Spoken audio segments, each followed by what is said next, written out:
Hej og hjertelig velkommen til Striksomhed podcast. Jeg hedder Emily, og det her er en podcast om garn og om strik.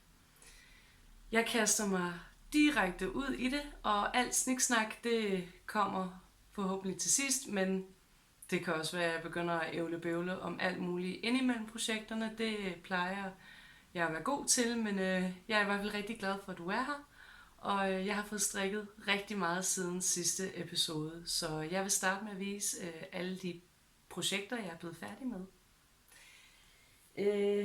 Det er blevet til nogle lidt mindre projekter, men det er jo trods alt alligevel færdige projekter.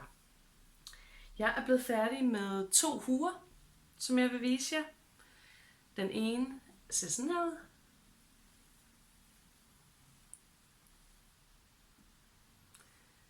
Det er en gratis opskrift, og den hedder, grunden til at jeg kigger ned her, det er fordi jeg har min bærbar stående på bordet lige hernede med show notes, hedder det vel, ja, med det jeg skal sige om de forskellige projekter, for ellers så glemmer jeg det.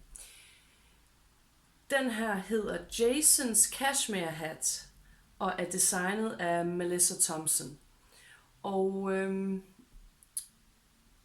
jeg vil rigtig gerne prøve at strikke noget med snoninger, fordi som I kan se, så er der snoninger hele vejen rundt om hatten, og den er bare blevet mega flot, synes jeg selv. Jeg er sådan lidt, for tiden har jeg lidt svært ved at finde ud af, hvad jeg skal strikke. Jeg har strikket i snart 4 år nu, og det er meget raglan med glat strik. Altså bluser, der er strikket oppefra ned og med raglan. Og jo, jeg har kastet mod i alt muligt forskelligt, men jeg havde brug for ligesom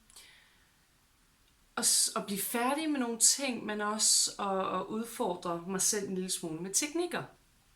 Og så tænkte jeg, snoninger kunne jeg godt tænke mig at prøve.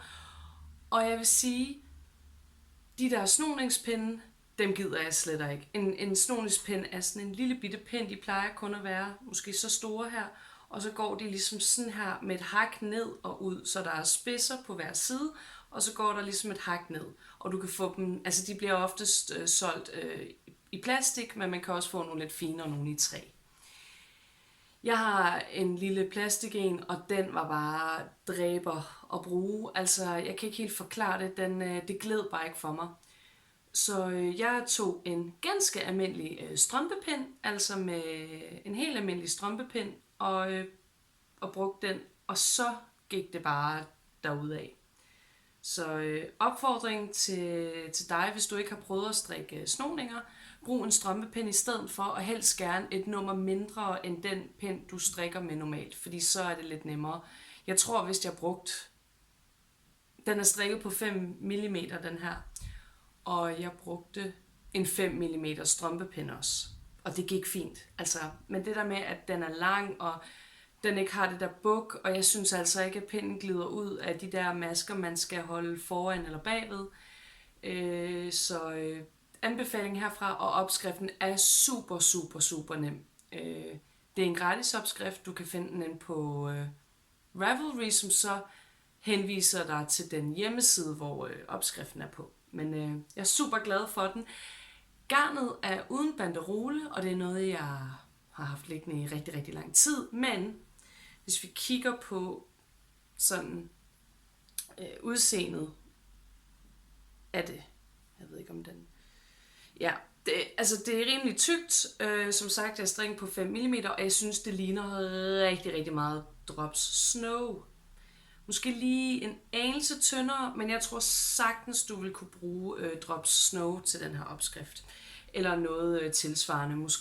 Måske endda også Snifnuk fra Camarosa er nok for tyndt.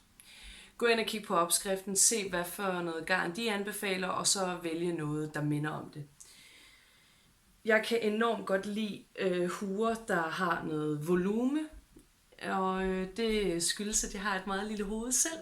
Så jeg kan godt lide noget, der ligesom giver mit hoved lidt volumen, og jeg synes bare, at den er mega sød. Altså, for det første er brun jo min farve. Brun og grøn, det er mine yndlingsfarver.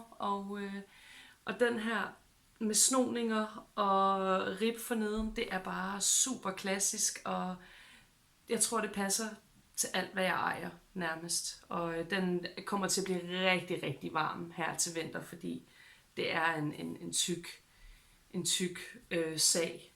Og det er jo 100% uld, og det er hverken superwash eller noget som helst, så den skal nok varme mig rigtig godt her til vinter. Og jeg har strikket en man til i sådan en limegrøn. Det her er jo ikke lige min. Jeg elsker grøn, men det er ikke lige min grønne farve, det her. Men jeg havde tilsvarende garn som det her i den her farve, og jeg tænkte, hvorfor ikke? Den var så sjov at strikke, altså virkelig, virkelig sjov at strikke. Og fordi den er strikket på så store pinde, så kunne jeg strikke den på en dag. Så har man sådan en helt fantastisk lækker hue. Og jeg synes jo, at den ser kompliceret ud. Jeg synes, da jeg så billedet af den, der tænkte jeg, det kan jeg da ikke finde ud af. Sådan noget snoningsværk, det ser jo mega avanceret ud og flot ud. Og det er det bare overhovedet ikke. Altså hvis du spørger mig, jeg skal også passe lidt på med at sige, at noget er nemt, fordi vi er jo alle sammen forskellige som strikker, og vi er måske lidt forskellige steder i vores niveau, men jeg synes altså ikke, den var svær. Og jeg er ellers sådan en, der synes, at ting er svære, og jeg har brug for at blive taget lidt i hånden, når jeg strikker. Altså ikke fysisk, men jeg har brug for opskrifter, der er meget, meget tydelige, ellers så forstår jeg dem ikke. Så det var 2 huer færdige, og det var Jasons cashmere hat. Og nu har jeg selvfølgelig fået hattehår i starten af podcasten. Sådan er det jo. Men ja, dem er jeg rigtig, rigtig glad for. Så er jeg blevet færdig med noget strik, jeg aldrig troede, jeg skulle strikke før. Hvis du følger med hos mange udlandske podcaster, har du garanteret set den her tonsvis af gange, fordi jeg følte lidt, at alle udlandske podcaster strikkede den her t-shirt sidste sommer. Og det er sådan en her. Det er en Look at My Holes af James and Watts. Og det er en t-shirt, som har rigtig meget bevægelsesrum. Altså jeg har strikket den i XXL, tror jeg.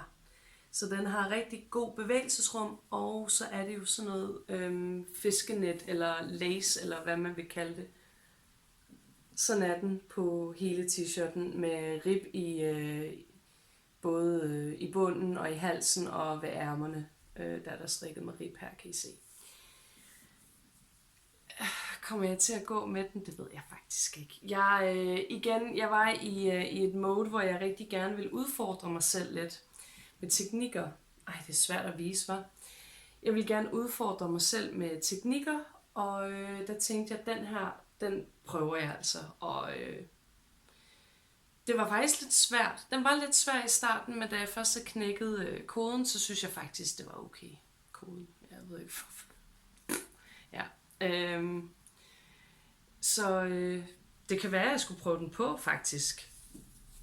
Altså, jeg har jo en ganske almindelig t-shirt med blomster på, men jeg kunne måske godt lige...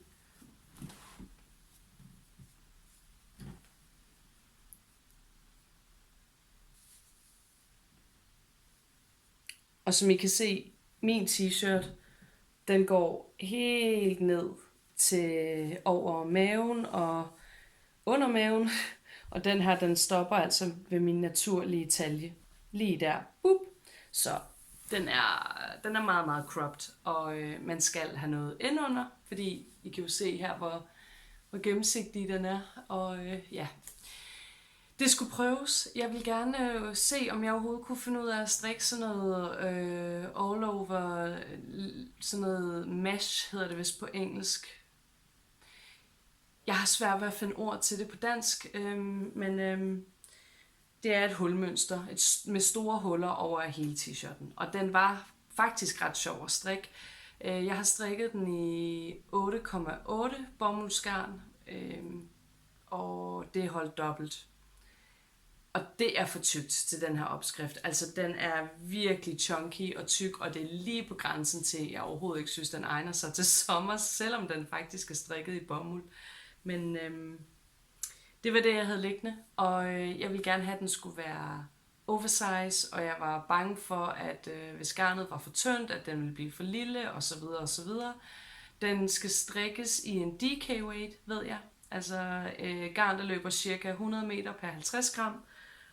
Og ja, der gik ikke meget tankevirksomhed i den her t-shirt. Jeg slog den meget spontant op. Jeg tror, jeg købte opskriften, fandt garnet i gemmerne og slog op. Og jeg ved ikke, om man kan se det på kamera, men det kan man faktisk godt lidt her.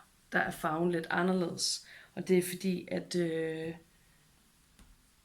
det her stykke her, det har lidt en anden farve. Og det er fordi, at jeg har brugt alt muligt sort bomuldsgarn, som jeg havde liggende. Så det er ikke fra hverken samme firma eller samme indfarvning. Så der er lidt variationer i. Og igen, det var bare for sjov, at jeg strikkede den. Det kan være, at jeg sælger den. Og ellers må vi se, om jeg skal have den på til et eller andet rockkoncert, eller hvad jeg kan finde på at have den på til. Den var sjov at strikke, og jeg kunne måske godt finde på at strikke den i hvid. Jeg har selv haft sådan en t-shirt her, altså ikke strikket, men bare i stof, som teenager i sort og hvid, hvor jeg havde matchende stropblues indunder, og jeg elskede dem. Det var sådan lidt i min emo-periode. Ja, den var sjov at strikke, super hårdt for fingrene. Lad være med at strikke i 8-8 bomuldsgarn, hold dobbelt til den her opskrift. Det var altså, jeg skulle have nogle pauser en gang imellem, fordi det er jo i øvrigt normalt, at det er hårdt at strikke i bomuldsgarn, men at strikke i tykt bomuldsgarn og så med 2 tråde, det var lige nok af det gode, så det kan jeg ikke anbefale. Jeg kan ikke anbefale det garn, jeg har strikket det i, men jeg kan anbefale opskriften. Den er velskrevet og forstående, let forståelig og på engelsk. Så det var den, og vi springer hurtigt videre til de næste 3 ting, fordi det er børnetøj. Jeg har jo en veninde, og hun har fået en søn sidste år. Han er 1,5, tror jeg, deromkring. Og jeg havde jo strikket en bluse til dem, som de var så glade for, at de gav ham den stadigvæk på, selvom ærmerne gik ham hertil. Altså, den var meget, meget, meget for lille. Og så hentede hun spurgte ikke, men hun hentede lidt til mig, at det kunne være dejligt med en trøje mere. Så jeg gik jo flux i gang, og jeg har strikket intet mindre end 3 bluser til ham i 3 forskellige garntykkelser. Den første kender de fleste. Det er en ankers bluse. Det er den, hvor der skal være knapper her bagi.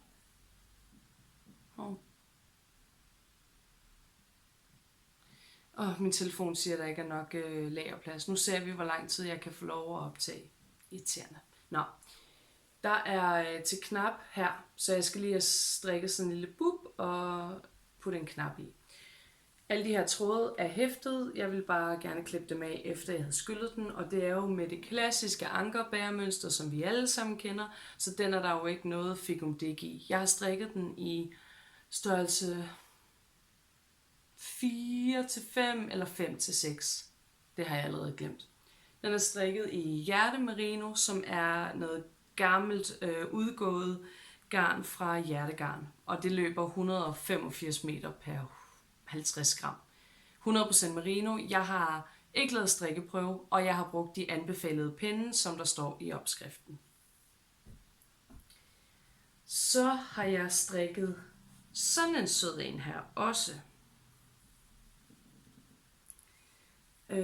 Det er strikket i alle mulige sådan nogenlunde DK-rester.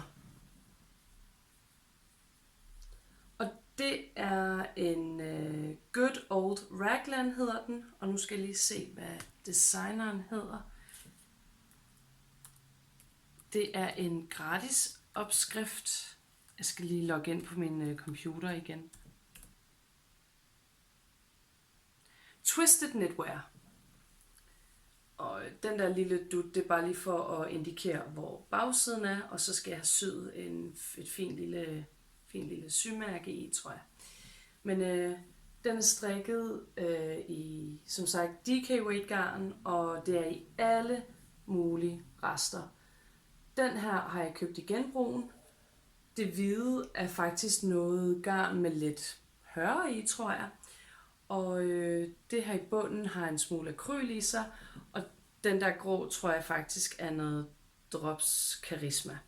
Så, og resten af striberne, der havde jeg nogle små dunder, som jeg har brugt i som striber.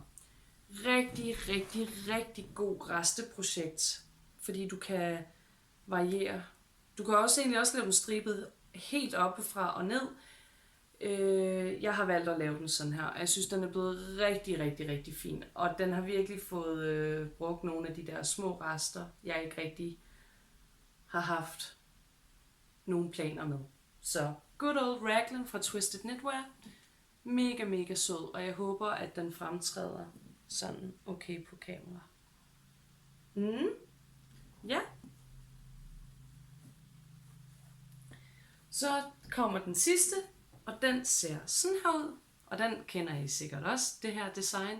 Det er en Badger sweater, og det er børneudgaven af Badger and Bloom. Den er bare mega sjov at strikke. Altså bærestykket strikkede jeg på en aften, fordi jeg kunne simpelthen ikke lægge det fra mig. Den er strikket i ukendt garn. Det eneste garn, jeg ved hvad er, det er det hvide, og det er fritidsgarn fra Sandnes. Og den lyseblå er et eller andet akryl-uld-blanding, som jeg har haft liggende, som er sådan rimelig chunky. Og den er bare blevet rigtig, rigtig god, og den her, den kommer jeg til at strikke mange, mange, mange flere af, fordi man kan jo også variere mønstret, at der er nogen, der har lavet måske tre forskellige kontraster her, rigtig god til rester, og man kan jo endda også bruge en rest her, og her, og her. Det eneste, jeg har gjort anderledes er, at mønstret, der skulle være her i bunden, skulle være meget, meget længere, men jeg var meget i tvivl om jeg havde nok hvidt garn til at lave mønstret så langt. Så jeg har cuttet mønstret lidt tidligere, og har strikket kun sådan et stykke her forneden og på ærmerne. Så Badger Sweater fra Anne Wenzel, og kan varmt anbefale opskriften. Den er virkelig, virkelig nem at følge, og jeg synes, den er enormt sjov at strikke. Og nu vil jeg sige skål i te.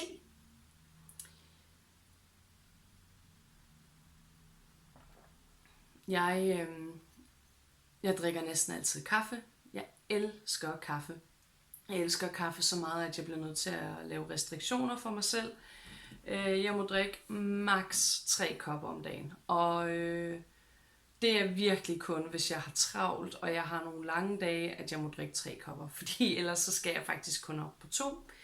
Og de 2 er nået. Min sådan 2-kops grænse er nået, så det er te for mig nu. Og den smager faktisk rigtig godt. Det er en grøn te fra Loggis Mose. Den kan købes i Netto, tror jeg. Og det er med citron og mynte. Den smager rigtig dejlig og frisk.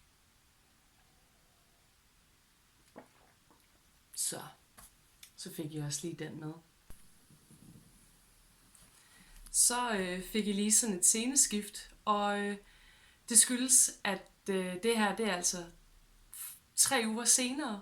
Ikke for jer, mens I ser det, men for mig er det. Og det skyldes, at min telefon, den løb tør for plads. Og det har taget mig 3 uger at tage mig sammen til at flytte alle filerne fra telefonen over på en ekstern harddisk. Og nu er jeg endelig tilbage. Og sidst i sommer, der drak jeg te.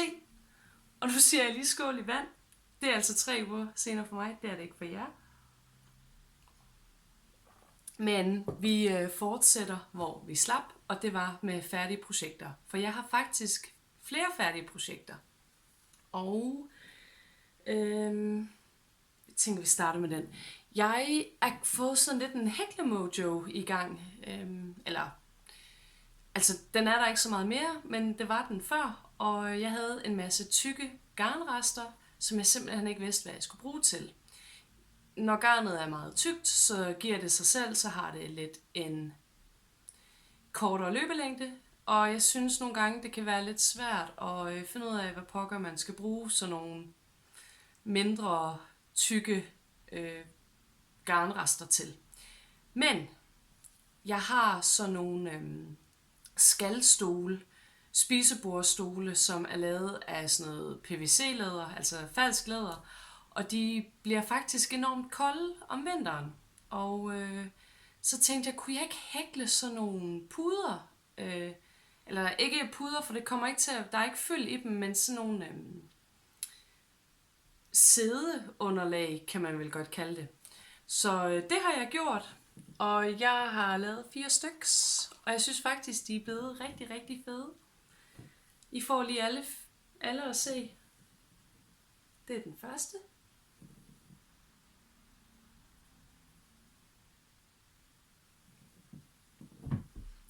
Og nummer 2. Den vender forkert. Nummer 2.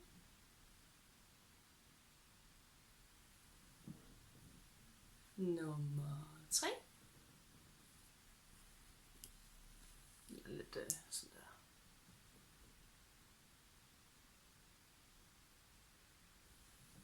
Og nummer 4. Og jeg synes faktisk, at det ser hammer godt ud, fordi de har alle sammen de samme farver i sig, men de er placeret på forskellige steder, og mønstrene i dem er faktisk også forskellige. Det eneste, der er ens ved dem alle sammen, det er faktisk den her midter en. Jeg har lavet en magisk ring, hvor jeg så slår 16 masker, fastmasker op i. Dobbelt stangmasker tror jeg faktisk, jeg laver her. Og så laver jeg sådan nogle puffmasker her. Og så laver jeg sådan nogle klyngemasker herude. Og alt andet er stort set freestylet. Så jeg har desværre ikke nogen opskrift, men jeg vil gerne... jeg vil gerne henvise til nogle drops opskrifter, fordi de har faktisk sådan nogle her. Og det var også der, jeg fandt inspiration til at lave de her. Jeg tror, deres er vist nok filtet, og er meningen, at man kan tage dem med ud i naturen, hvis man nu er sådan en, der godt kan lide at gå lange ture. Også om vinteren, men også har brug for at sidde og slappe lidt af, så kan man tage sådan et filtet underlag og sætte sig på. Så er det ikke så koldt. Så det er strikket i alle mulige rester, og det er meget, meget tyk garn. Jeg tror, noget af det hvide er... Noget af det tyndeste, det er den helt hvide, og det er fritidsgarn fra Sandnes. Og så er der ellers,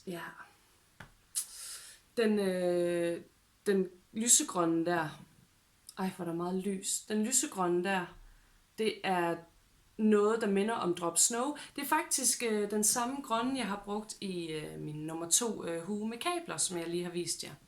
Så jeg er faktisk rigtig glad for dem, og de har ligget og set rigtig pæne ud på vores stole. Det eneste, der er med dem, det er, at de har tendens til at falde af og glide rundt og sådan noget. Så jeg overvejer faktisk, om jeg skulle sy sådan en elastik i de 4. Ja, det er jo en cirkel, så der er jo ikke nogen hjørner i, men hvis den skulle have haft hjørner, så ville jeg ligesom sy sådan nogle elastikker i, som så kunne blive puttet ind igennem stolebenet og ligesom holde dem lidt på plads. Så det tænker jeg bliver nødt til, fordi de ender hele tiden på gulvet. Og når man sætter sig på den, så skøjter de også lidt rundt, og det er lidt træls. Så det er sådan et plan for det. Rigtig, rigtig sjovt projekt, og det går lynhurtigt, og jeg tror, jeg har brugt en pind. Eller, det er jo ikke en pind, det er en... hedder det en pind? Nej, en nål, en hæklenål. Jeg har brugt hæklenål nummer... det kan jeg ikke huske. 6, 7 eller 8. Jeg tror, det er 8. Jeg tror, det er en hæklenål, 8 mm. Så ja, virkelig sjovt projekt, og det kan jeg varmt anbefale. Og vi bliver faktisk lidt i hækleuniverset, fordi at jeg har lavet en lille taske her i min sommerferie.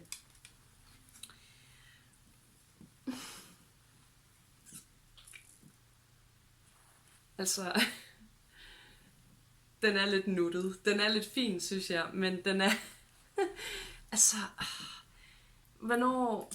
hvornår får jeg brugt sådan en lille taske her? Altså man kan jo ikke engang sådan have den op over her. Det er sådan en, du sådan skal have hængende, eller du skal ligesom holde på med hænderne. Men den er hæklet i ren bomuld.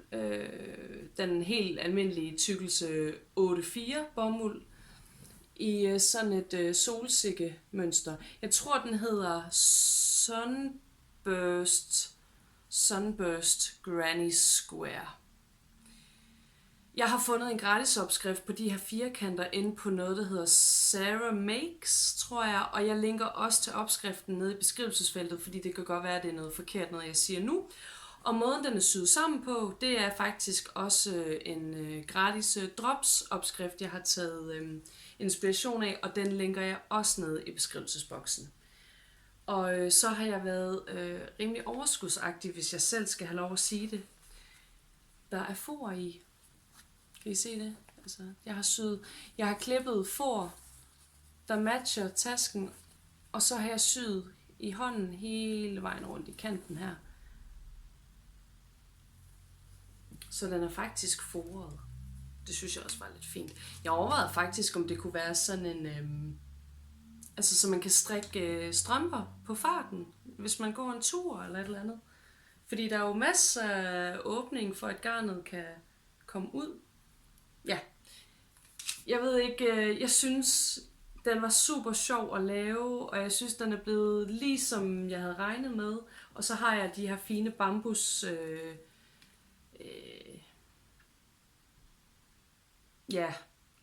bambushåndtag på, og det synes jeg også er rigtig fint. Og jeg har simpelthen bare hæklet sådan en og syet den enden ved. Det var ikke særlig svært. Mega nuttet, rigtig sjov at lave. Jeg har ikke brugt den. Jo, jeg har faktisk brugt den en enkelt gang, da jeg bare lige skulle over til min veninde, og jeg kun lige skulle have min mobil og min pung og mine nøgler med. Så har jeg taget den her med. Så endnu et stykke hæklet færdigt projekt. Og det her afsnit, der kommer til at være alt muligt på det her afsnit, for jeg har faktisk også syet noget. Jeg har mistet lidt min strikkemojo den seneste tid, og det har faktisk ikke rigtig gjort mig noget. Jeg synes, at når man mister sin strikkemojo, så skal man se det som en mulighed for at kaste sig over nogle andre ting. Hvis du er ligesom mig, som godt kan lide alt mulig kreativitet, så... jeg vil bare gerne lige have den ud af billedet.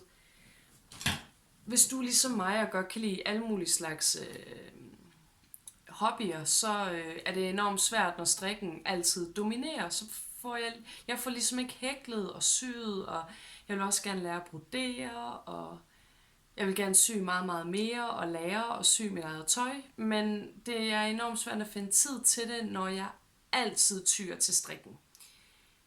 Så jeg har faktisk set det som sådan en positiv ting, fordi al den hjernekapacitet og tid, jeg har brugt på at strikke, den har jeg så den har jeg så brugt på nogle andre ting.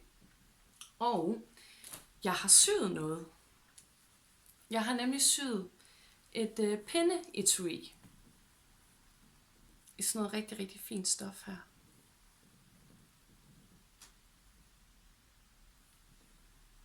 Og så piller man ligesom, hvor er du henne? Der. Piller man ligesom op her.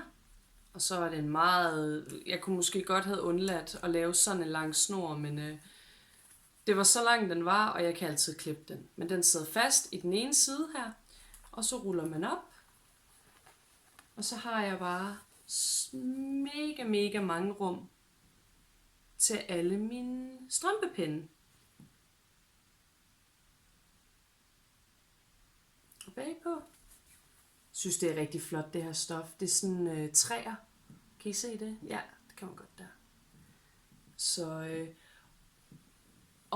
det var faktisk ret nemt. Eller det var ikke, altså det var svært at klippe de her firkanter ud, fordi det består af en masse firkanter, og de skal være sådan rimelig præcise i størrelsen, for at det kan passe sammen. Og den er fyldt med skønhedsfejl. Jeg er ikke super god til præcisionsarbejde. Jeg har ikke tålmodigheden. Jeg sjusker mig igennem, Og der er en masse skønhedsfejl. Og de der syninger, normalt så skulle man jo faktisk måle af og lave striber, hvor du vil sy. Jeg syede bare der, hvor jeg synes. Og nogle af dem er blevet virkelig skæve, men det gør mig altså ikke noget. Det er bare et pindeetui, og jeg er faktisk ret stolt af, at jeg har fået lavet sådan et fint pindeetui. Så ja, og det var en YouTube tutorial, step by step, en amerikansk en, og jeg linker videoen nedenunder, hvis du kunne tænke dig at give dig i kast med det. Det eneste, du skal være opmærksom på, er, at det er angivet i inches. Altså stofstykkerne, du skal bruge, er angivet i inches, og du skal selv lige ind og regne det om til centimeter. Så det gjorde jeg jo bare, og tog det tal, der lå tættest på. Ja, så jeg har også fået syet lidt. Jeg har faktisk også et nederdel, men jeg tænker, det bliver for langt et afsnit, så det kan jeg vise jer på et senere tidspunkt, tænker jeg. Så synes jeg, vi skal gå i gang med igangværende projekter. Jeg har nemlig også nogle igangværende projekter.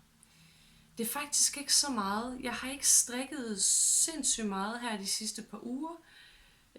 Alt det børnestrik, og som I lige har set være færdig, det har faktisk været færdigt i lang tid nu. Og de her igangværende projekter er meget de samme, som I så sidst. Jeg er kommet et stykke videre på mit tæppe. Sidst I så det her tæppe, var jeg kun nået til det beige eller det hvide, og nu er der kommet grønt på også. Det kan være, det her skal være... Ja. Jeg synes faktisk, at det er blevet rigtig, rigtig flot, og ja, nu kommer alle de smukke grønne farver her. Og det er faktisk for stort til, at jeg overhovedet kan vise det her på podcasten, men kan I se lidt beige, og så kommer de grønne hernede. De er kun lige begyndt, så jeg har ikke så mange af dem endnu, men jeg har da fået lavet et par rækker. Sådan der. Ja. Og det er, jeg synes altid, det er lidt svært at udtale det, men det er Mitted Corner Blankets fra Pearl Soho. Det er en gratis opskrift. Den minder rigtig meget om Coziest Memories, men jeg har så fundet ud af, at det her, det er DK weight. Jeg mener Cozy Memories, måske fingering. Ej, det kan jeg faktisk ikke huske.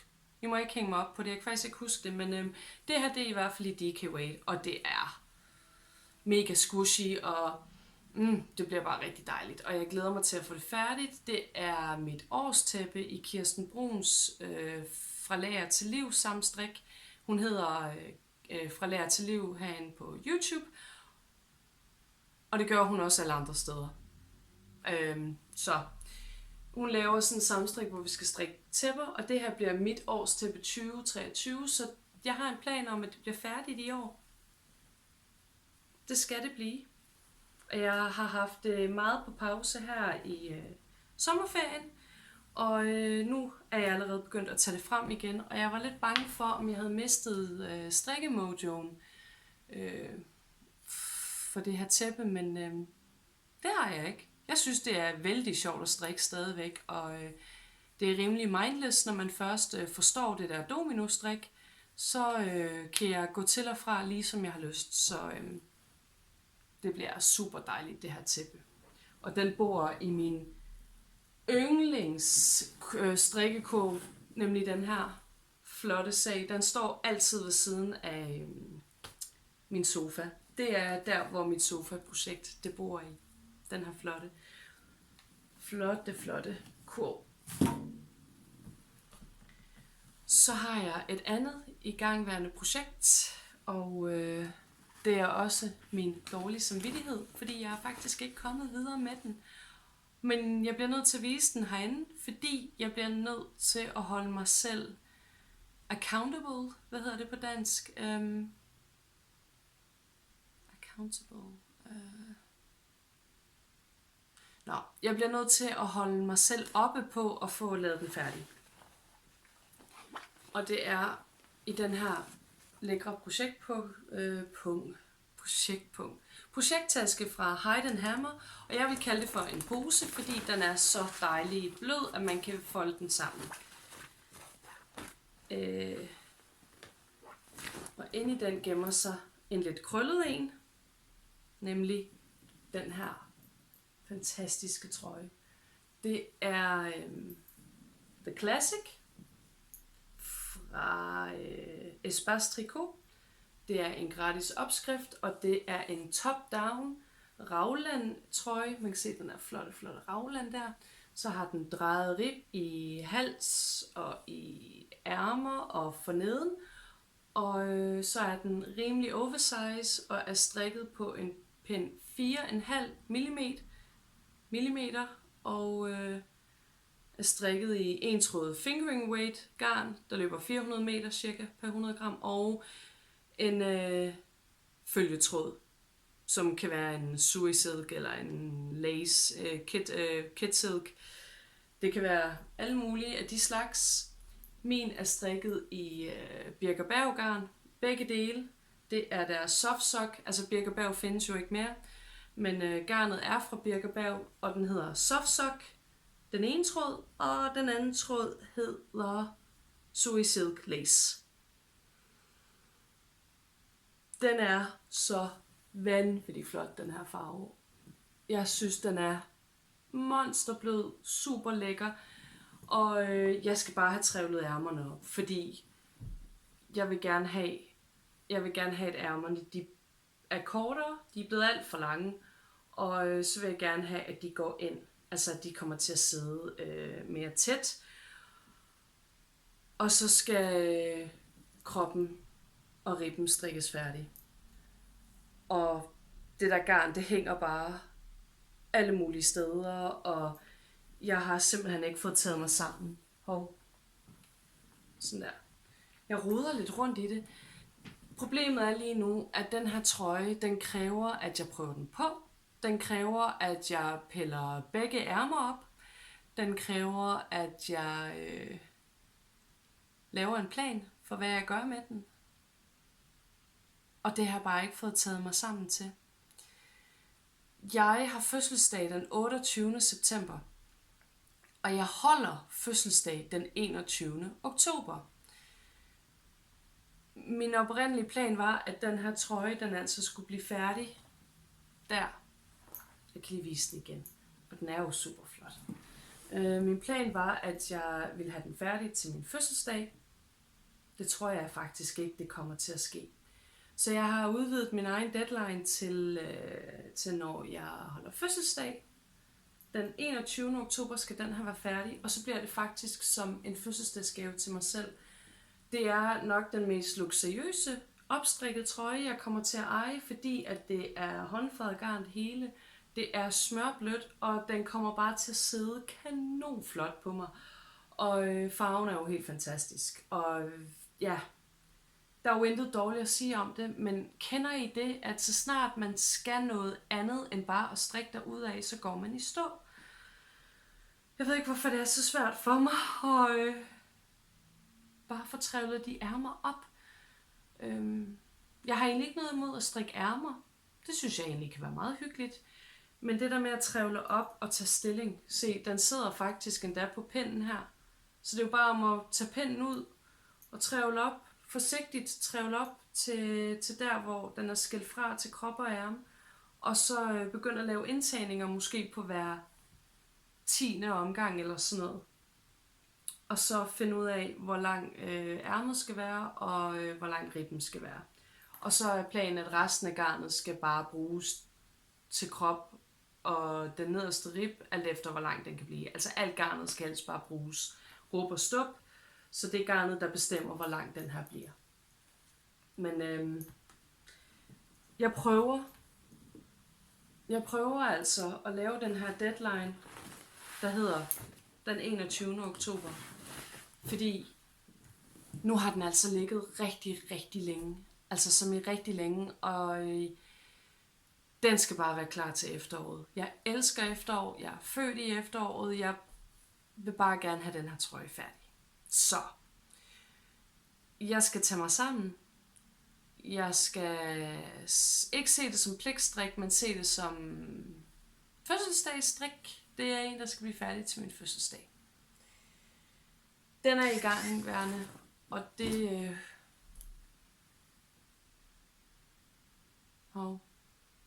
Det er så irriterende, når telefonen popper op med beskeder og sådan noget. Undskyld, jeg blev lige distraheret, men ja. Nu har jeg sagt det til jer, så nu har jeg bare at overholde mit løfte om, at den er færdig inden 1. oktober.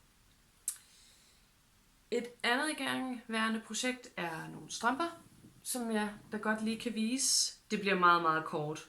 Jeg ved, der er mange, der ikke gider at se de der strømper på podcasts. Jeg har bare strikket sådan et par her, eller sådan en her. Lang rib. Jeg har slået 64 masker op på 2 mm for 2,5 her, og 2,5 for resten her også. Det her garn, det er Mayflower First Class, og det her garn, det er sådan noget selvmønstret garn fra Netto. Og jeg elsker bare den der farve. Altså, jeg synes bare, at det der brune er virkelig, virkelig flot, og jeg glæder mig til at få dem færdige. Planen er, at jeg skal strikke tåen lige om lidt her, og så skal jeg lave en afterthought heel, og det er jo den hæl, hvor man klipper på den ene side og strikker hælen på til allersidst. Jeg er allerede gået i gang med nummer 2 rib, for at kunne måle, hvor lang den skal være. Så det er bare stille og roligt derudad. Jeg er ikke den største strømpestrikker, men jeg vil faktisk rigtig gerne være med til oktober i år. Selvfølgelig samtidig med, at jeg strikker på min trøje, I lige har set.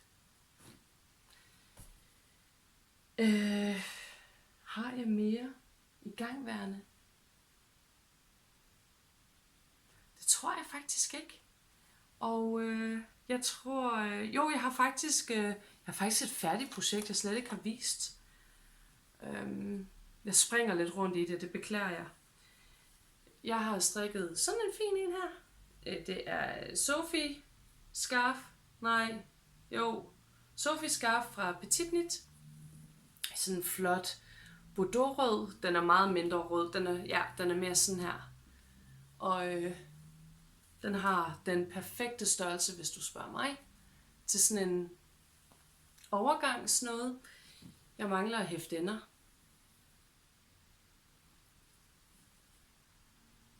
Jeg fik lige déjà vu. Har jeg vist den her på min sidste podcast også? Hvor jeg sagde, at når jeg havde snakket med jer, så ville jeg hæfte ender på den. Undskyld, jeg klør mig sådan i næsen. Det gjorde jeg også på mit forrige afsnit, og det er fordi, der var så mange fibre i luften, og de kommer i næsen, og de klør. Men jeg synes bare, at den er mega, mega fin. Og det er strikket i Kauni-garn. Løber den 300 meter per 100 gram. Og den består vist af 90% uld og 10% akryl. Og jeg synes, den er rigtig sød. Og jeg synes, det er en god ting at have, hvis nu man ikke ønsker et kæmpe halsterklæde, fordi så varmt er det måske ikke, men man bare godt vil have lidt varme på halsen, så er det sådan en rigtig fin mellemting. Så den er blevet rigtig god, synes jeg. Rigtig, rigtig, rigtig god størrelse. Hvis jeg har snakket om den her før, så beklager jeg. Jeg kluder lidt rundt i det. Men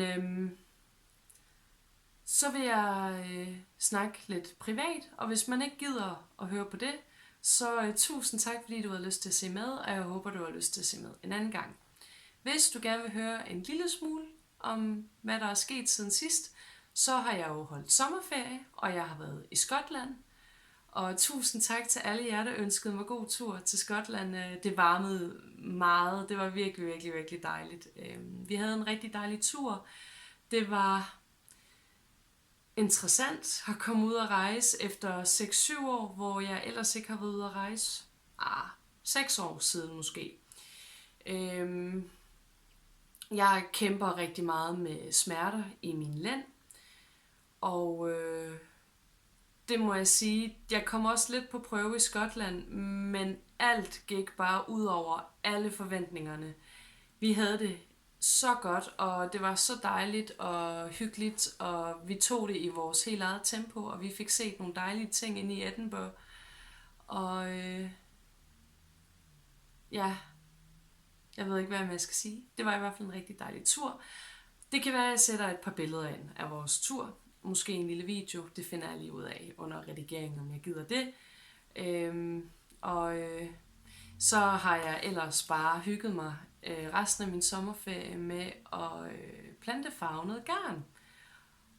Og det kan da være, at jeg lige skal vise jer det faktisk. Jeg vil se.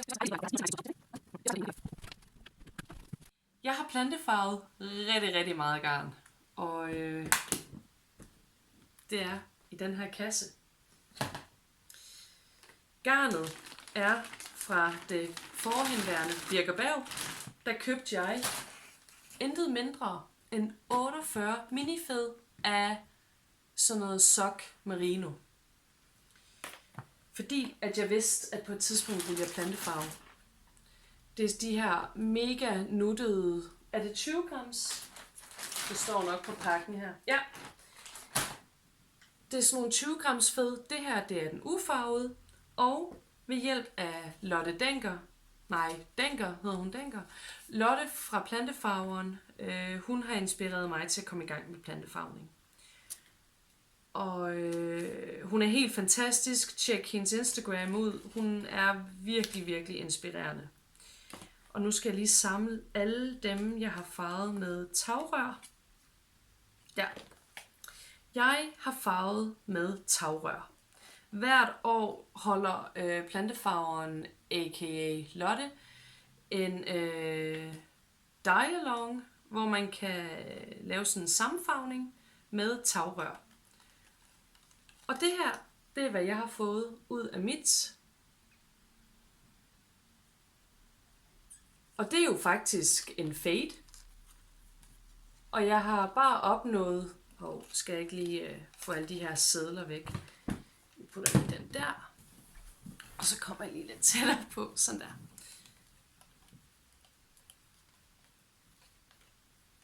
Er de ikke bare fantastiske? Det er faktisk bedre længere væk, sådan der. De her to, de har jo selvfølgelig mest farve, og det er fordi, de kom i første farvebad. Så bliver den lidt lysere, og lidt lysere, og endnu en gang lidt lysere. Så det er farvet med tagrør. Jeg har bejset det med alun, og jeg har kogt hver minifed i cirka en time. Og så har jeg ladt det ligge i farvebadet til afkøling til dagen efter, og så har jeg givet det et opkog. Nej, ikke givet noget opkog anden omgang. Jeg har bare taget det ud, skyllet det i vand, og så har jeg skyllet det i vand med, eddike. Fordi det har jeg fået at vide, at det gør et eller andet ved holdbarheden af det her garn. Så det var med tagrør. Og hvis man ikke ved, hvad tagrør er, så kan jeg måske lige sætte et billede ind. Og hvis jeg husker det, så har jeg faktisk også nogle små videoer, hvor jeg farver det her i mine gryder.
tage rødligge? Ja, vi tager rødligge. Den der... Er den rødligge? Ja, 1, 2, 3, 4, 5. Hvad er den der med? Nej, det er ikke rødligge. 1, 2, 3, 4. Det burde der være en med rødligge. Så er det her.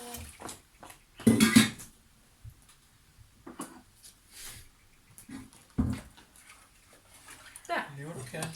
Okay, så har jeg prøvet at farve med rødligge. Og det har så givet... Sjovt, det gjorde hun også lige før. Så her styrtede hun herud. Sådan mega happy. Ja. De her to, de ser meget mere hvide ud, end hvad de er i virkeligheden. Der var en Prøv fin lige at se, den her, det er den første.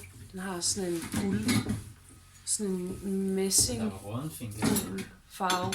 Virkelig, virkelig, virkelig flot. Og så er der en, der er lidt lysere, og lidt lysere, og lidt lysere, og lidt lysere.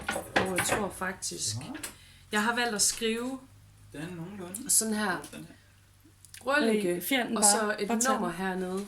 Ej, kan du prøve lige Så at her står gå der lidt rødligge væk, om 2, du så skygger det er lidt for kommet lyset? i nummer 2 farveblad. Ja, sådan der. Og Kan du se det? hvor femmeren her, den allerlyseste, det er så i 5. farveblad, så den allersidste. Det er sådan, jeg kan...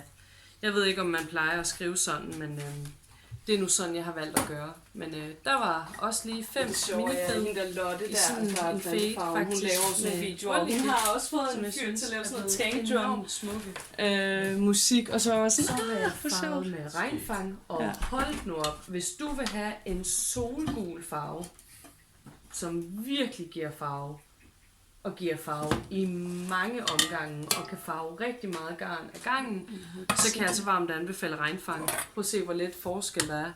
Det er faktisk kun ved farveblad nummer 5, at den sådan rigtig aftager i farven. Det her, det er den 5. Er det? Nej, det er den 4. Hvad er den 5. så? Fordi de andre ser da mørke ud. Ej, og 1.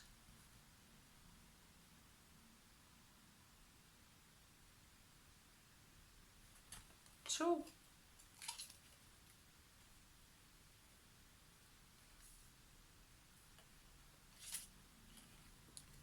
Nå, mærkeligt. Jeg har klokset lidt i tallene, kan jeg se, fordi der er 2 af dem, hvor der står 2 på. Og det er ikke rigtigt, men det giver sådan en rigtig flot solgul farve. Jeg tænker, hvis man så bruger mindre plantemateriale, så kunne man få så den her flotte, sarte, gule farve. Men ja, de er også blevet rigtig flotte. Og så har jeg også prøvet at plantefarve med avocado, sten og skaller. Og de er altså også bare blevet virkelig flotte. Rigtig flot fade. Prøv nu at se her. Hvis man kan lide rosa, ikke også? Så ja.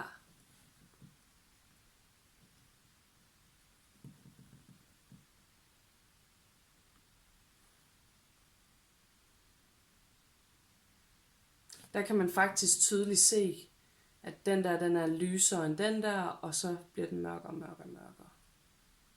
Så. Og skal jeg vise den sidste. Og det er jo faktisk lidt en sjov historie, fordi jeg var ude og plukke det, som jeg troede var tagrør. Tog et billede af det og postede sådan en meget smuk buket med de her tagrør på Instagram. Og så er Lotte så flink at skrive til mig, at hun mente altså ikke, at det, jeg havde plukket, var tagrør. Og om jeg havde farvet med det endnu. Og der havde jeg altså allerede farvet med det. Så jeg skrev til hende, nå for Sørensen, det var nå. Så jeg skrev til hende, at det var jo ikke så godt, og jamen, jeg har faktisk allerede farvet med det. Og jeg har faktisk fået nogle virkelig flotte farver ud af det, synes jeg selv. Og så sagde Lotte, ja, men altså, du kan jo sagtens få plantefarve ud af forskellige græssorter, så selvom det ikke er tagrør, så kan det jo godt give farve alligevel. Og det gav de her flotte farver. Det er sådan lidt mere en blålig. Der er mere blålig-grønt i det her, hvor den anden, du kan godt se her, meget mere gulgrøn end den der. Så der er jo kæmpe forskel, men jeg synes faktisk, de også kan virkelig noget, dem her.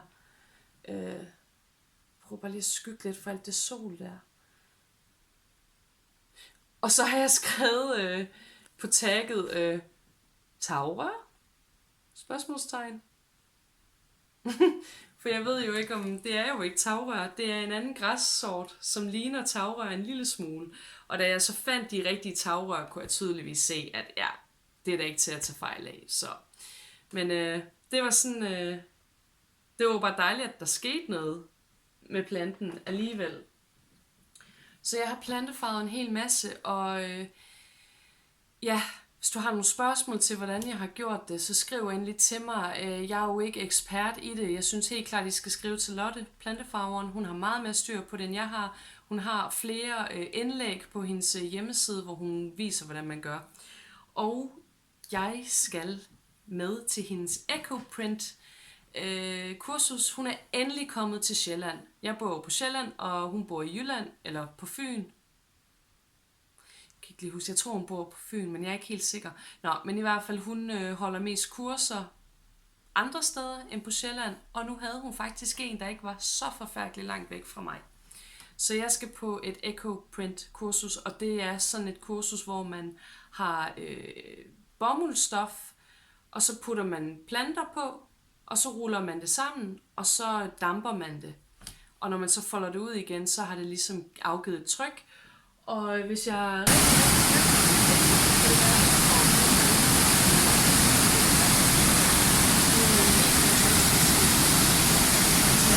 fra The Danish Stylot, som jeg købte til Garn Uden Grænser. Ja, nu viser jeg den igen, fordi jeg synes bare, den er så smuk. Altså, prøv at se de der små. Det ligner nærmest en lille broccolihoved eller et eller andet. Mega, mega, mega, mega smukt. Ja, så det skal jeg lære, hvordan man gør. Og jeg håber, jeg kommer hjem med en smuk mulepose, og måske noget andet også. Så ja, jeg har nogle ting, jeg glæder mig til. Så tror jeg faktisk ikke, jeg vil snakke mere for i dag, og det var der vist også nok så rigeligt. Ja, tusind tak, fordi du vil se med. Giv den her video et like. Abonner, skriv en besked til mig, det varmer rigtig, rigtig meget. Jeg håber, at du passer godt på dig selv. Jeg håber, at du nyder... Der faldt kassen ned med alt det håndfarvede garn. Jeg håber, at vi ses igen, og at du nyder den kreative tid, du har i din hverdag. Så med den på vil jeg sige hej hej.